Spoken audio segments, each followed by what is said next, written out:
some that I'll know, I please. wanna- And Dave, something like that is so terrible. You have a tendency to just completely put it out of your mind. And since I talked to Andy, I thought, I don't think I can remember anything because, you know, it was so terrible. You know, he lost 2 brothers in a year. And then the third one, it was, you know, shot down. And the sad part about it was his mother had died just, you know, before this. Had a brother died, and then 6 weeks, you don't want to push that all out of your mind. You don't want to think about it anymore. Sure. Well, And I've been conjuring up different things, trying to remember. okay. And it's funny, I talked to his sister and brother, and they don't want to talk about it either. It's been so hard, you know, in the family. They just say,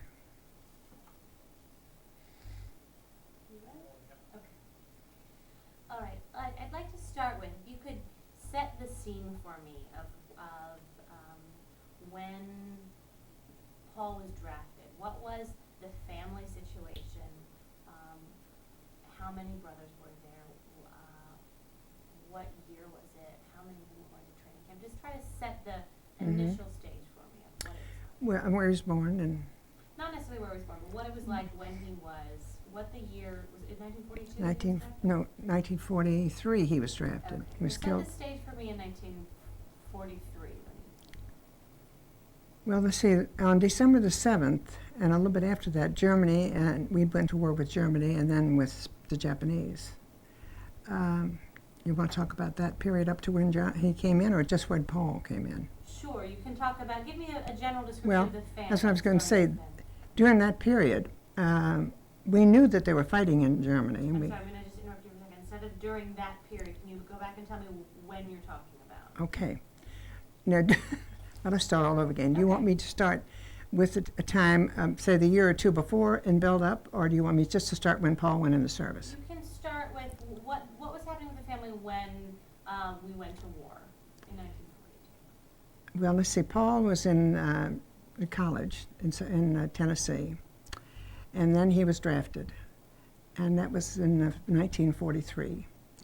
And the last time that we saw him, he was getting ready to go to overseas, and we knew that. He was in a camp in Tennessee, and he came by train through Radford, Virginia, where my husband and I lived. And the train stopped for about 10 minutes to let people in, and he was able to get off the train and tell us goodbye. So we were able to talk to him. And he was with a lot of boys, young boys his age, and they were having quite a good time. Everybody was leaning out the window and, you know, hollering and carrying on and really laughing and enjoying themselves, not knowing, of course, that probably within themselves they knew that a lot of them would not be coming back.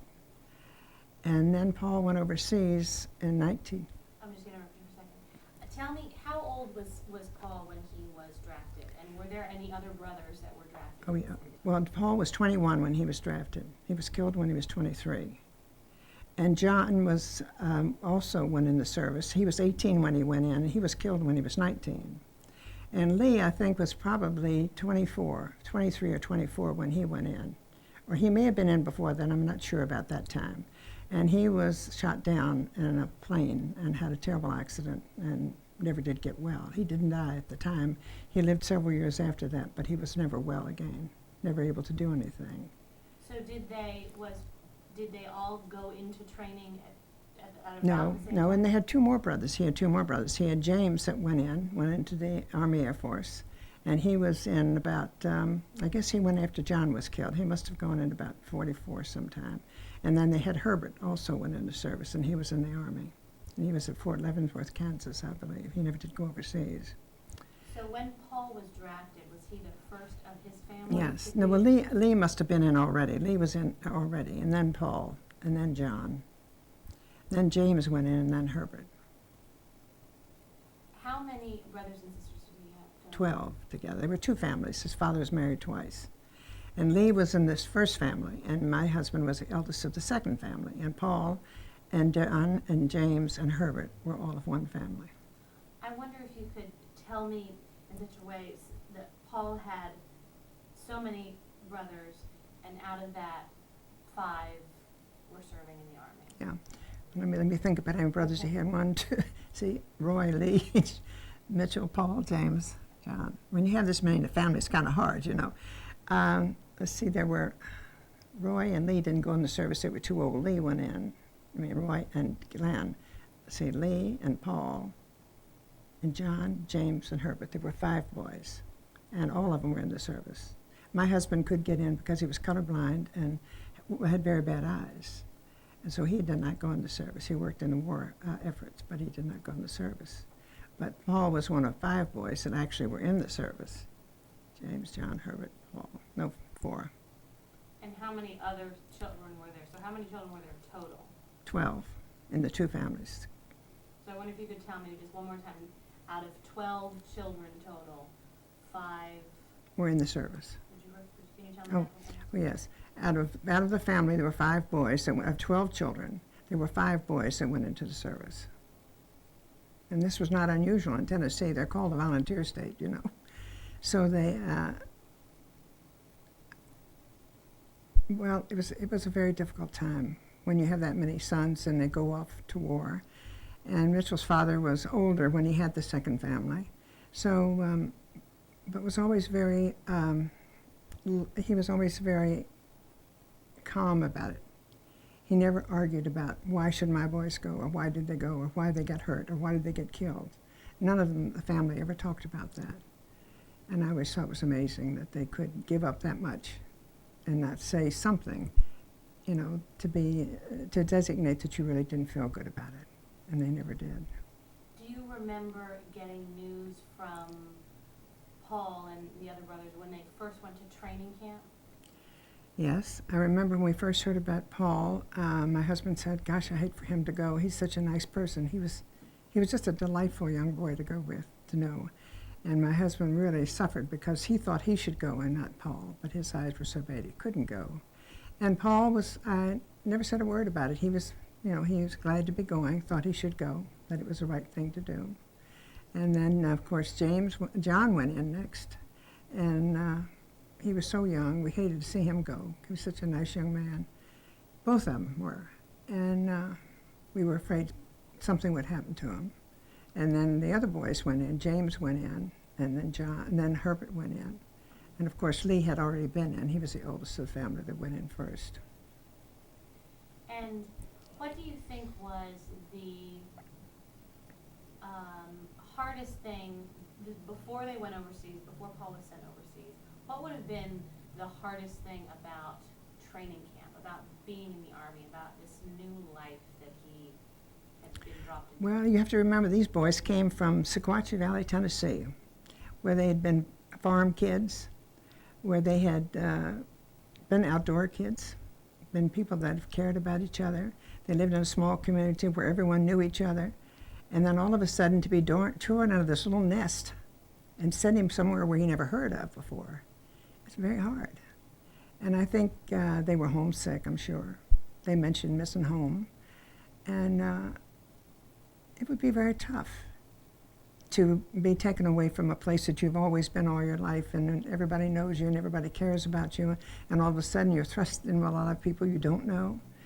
It would be very hard, and I'm sure this was very hard for these boys. One of the things that I think is amazing and must have been very eye-opening and difficult for many of these boys that were sent, even to training camp, without even talking about being sent overseas, but to training camp, and being around more kinds of backgrounds, both socially and geographically and ethnically, and than they had ever been exposed to before in their lives. That's true.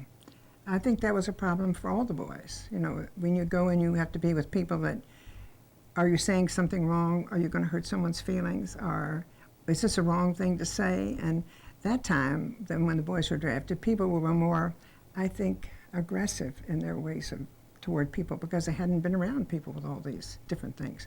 However, I don't remember John and Paul, Herbert, or Lee, or any of these people talking about that. I don't think I ever heard them say anything about that at that time.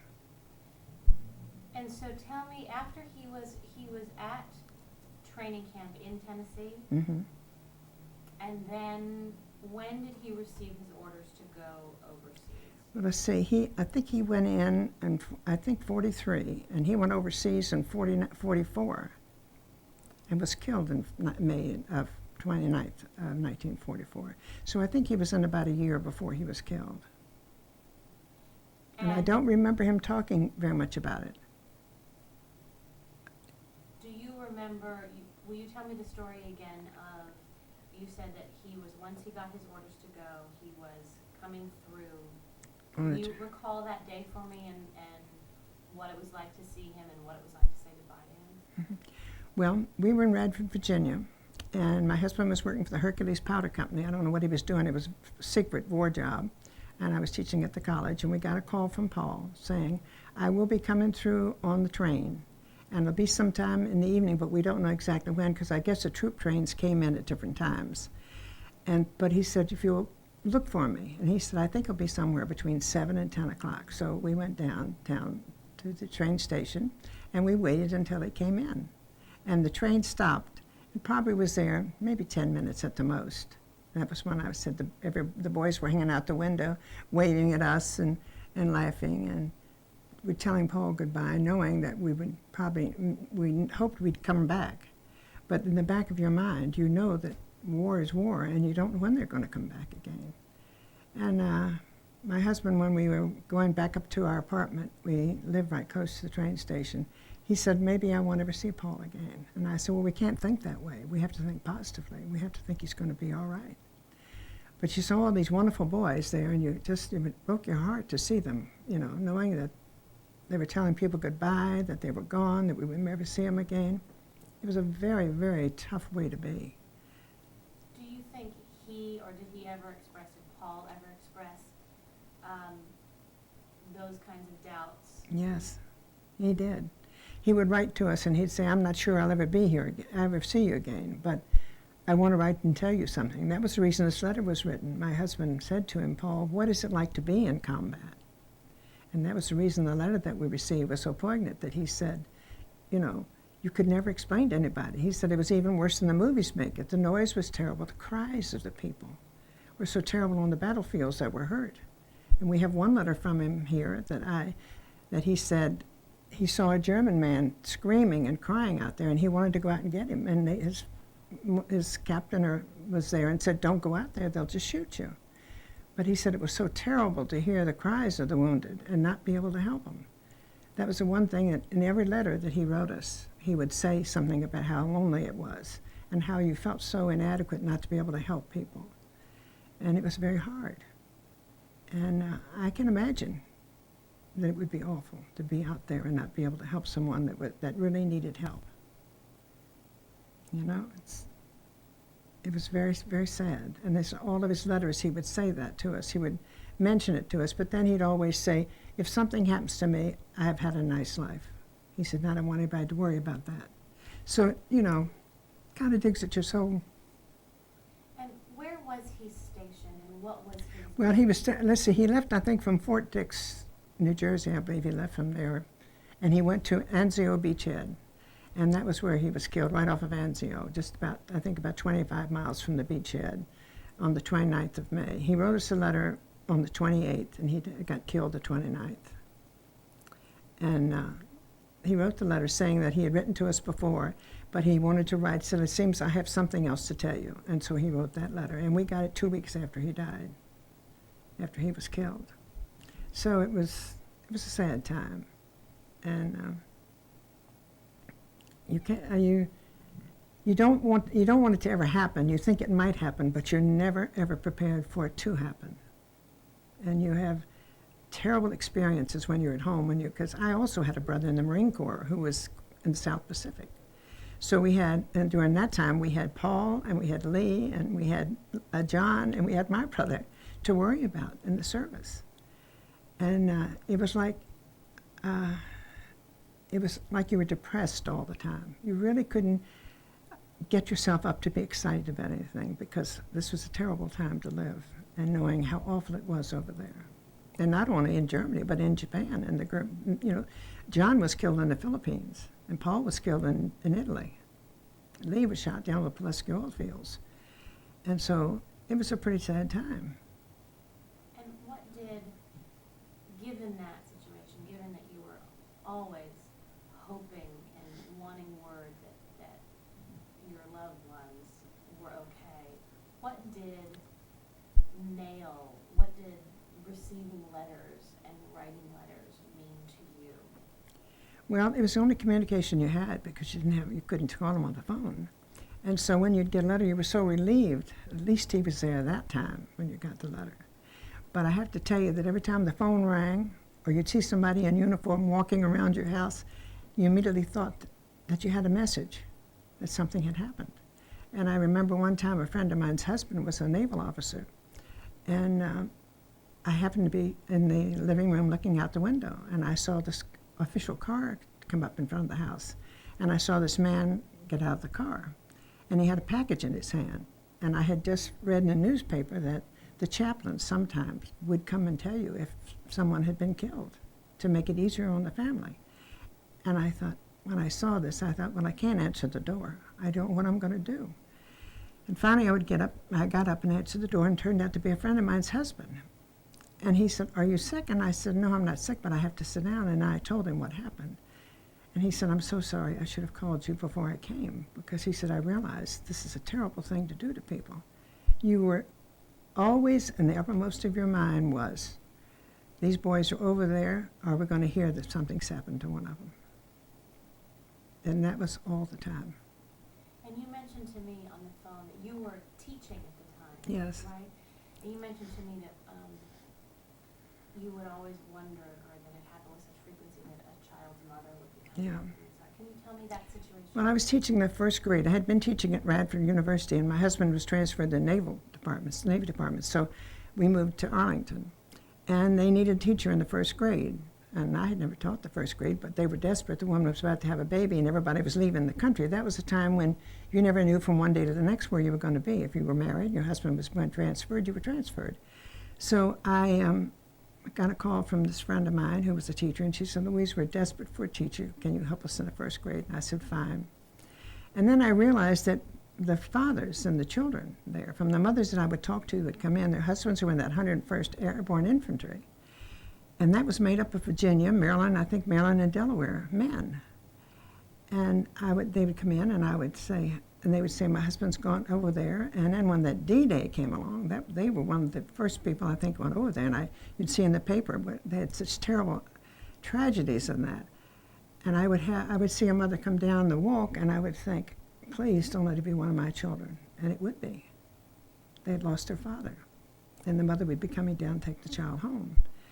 And it was very, very sad, and we lost a lot of fathers that time in that class. I don't remember how many. It seems like to me there were 5 or 6 fathers that were killed in those first few days that we heard about.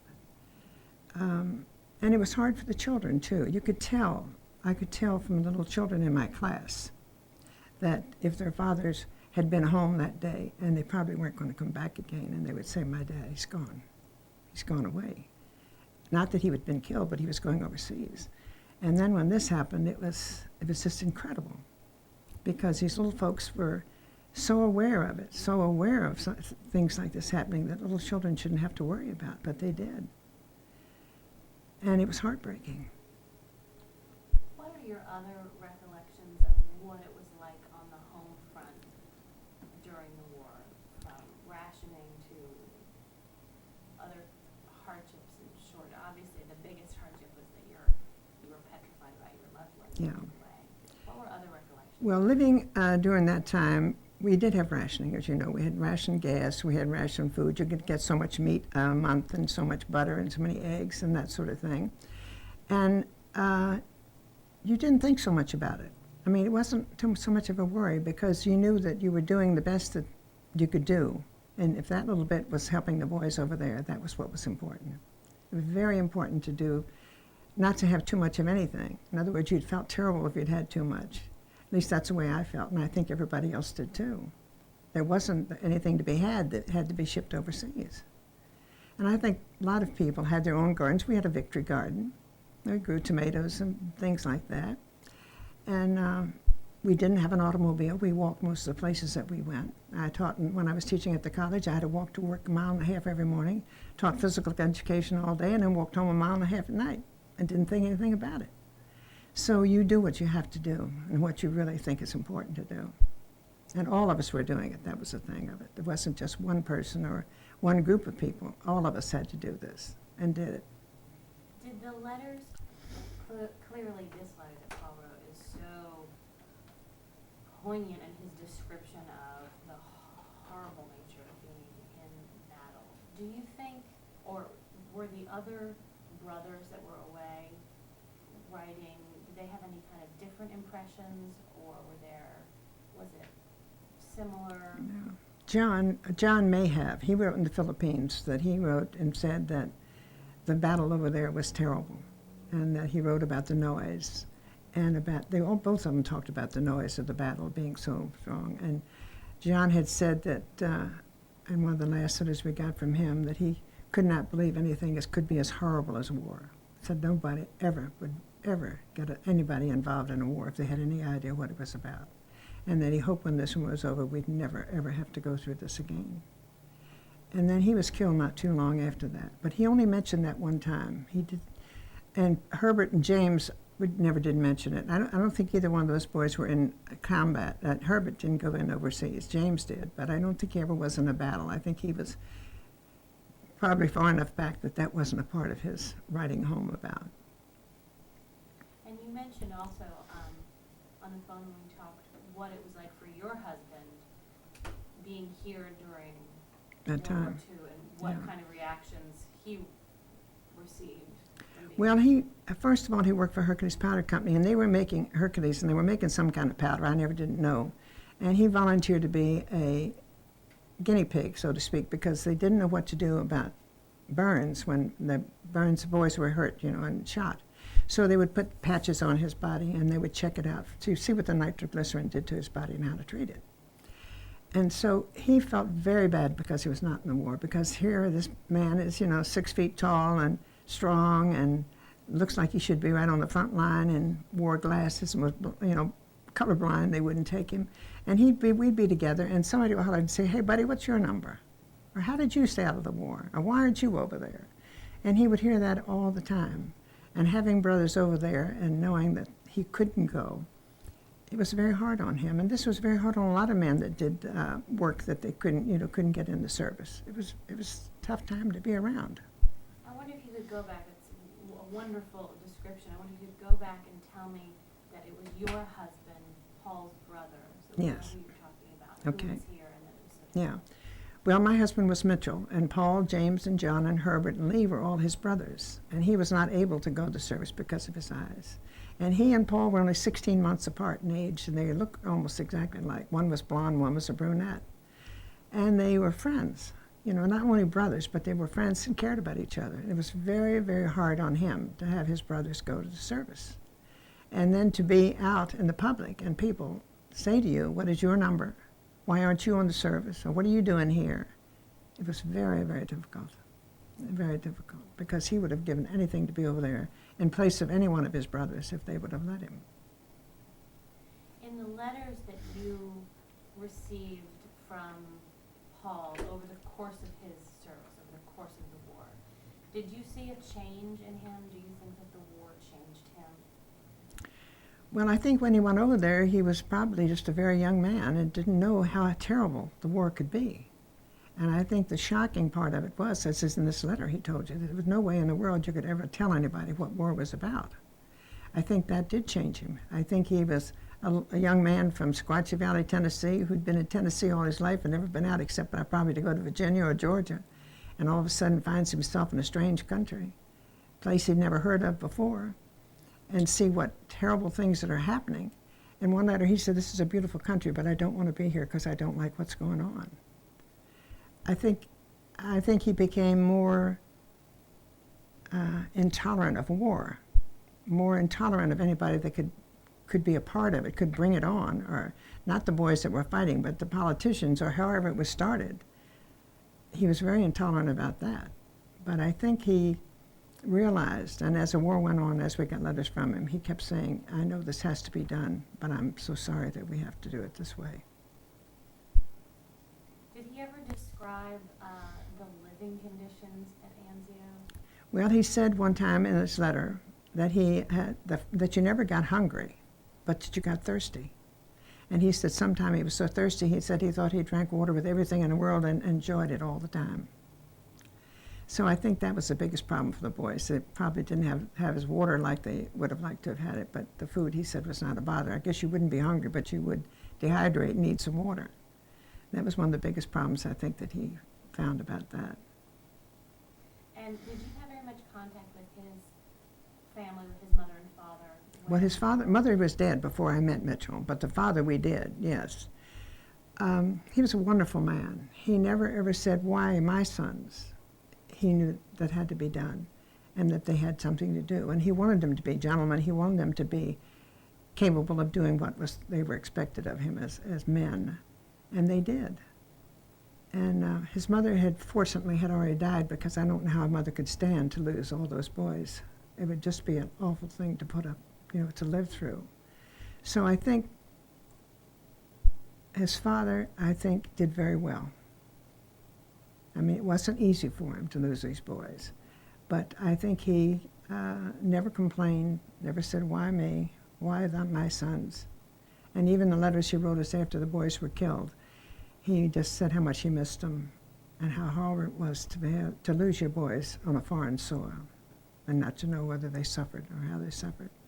And my husband wrote up until 1962 to the chaplains and everybody that he could find that had been in that company that my two, like John and Paul were in, to find out how they died. And we get to get some letters from the chaplains and letters from boys that had been with them and telling us what happened. So, and that sort of helped a little bit. I think that helped his father.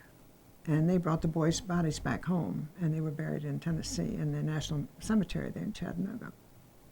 But it's hard to explain those things to people, How does a father say, it's all right, take my boys, and then kill 3 of them in the service?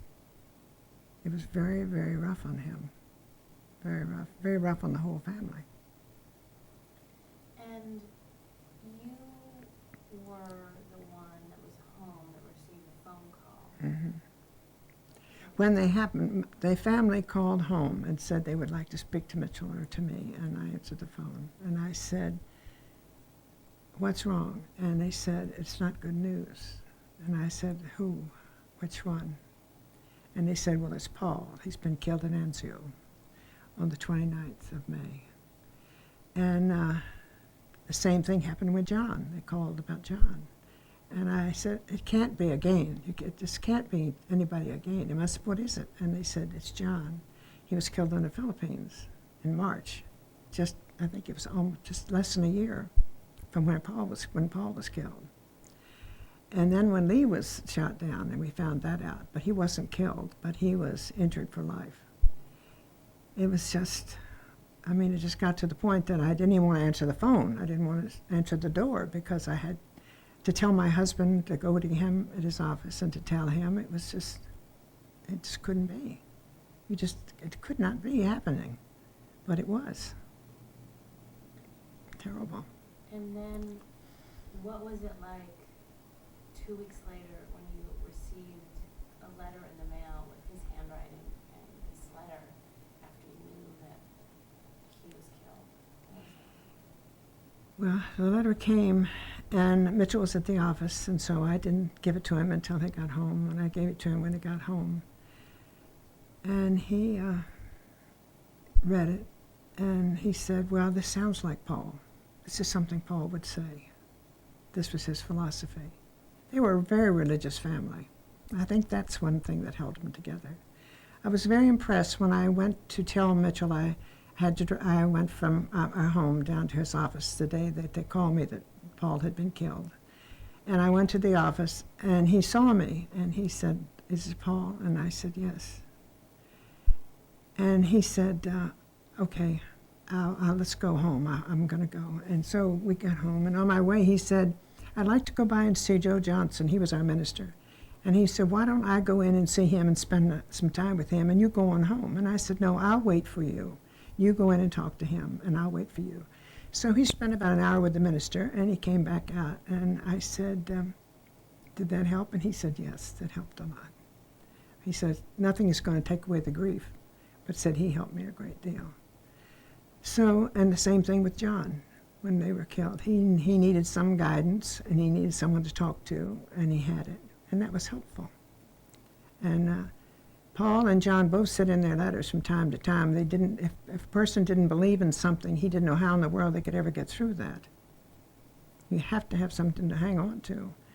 And they were capable of having it since they were raised in a family that were believers, that loved people and loved each other. So that's important. But it was very, very hard, extremely hard to go and tell somebody that their brothers had been killed. And it was rough.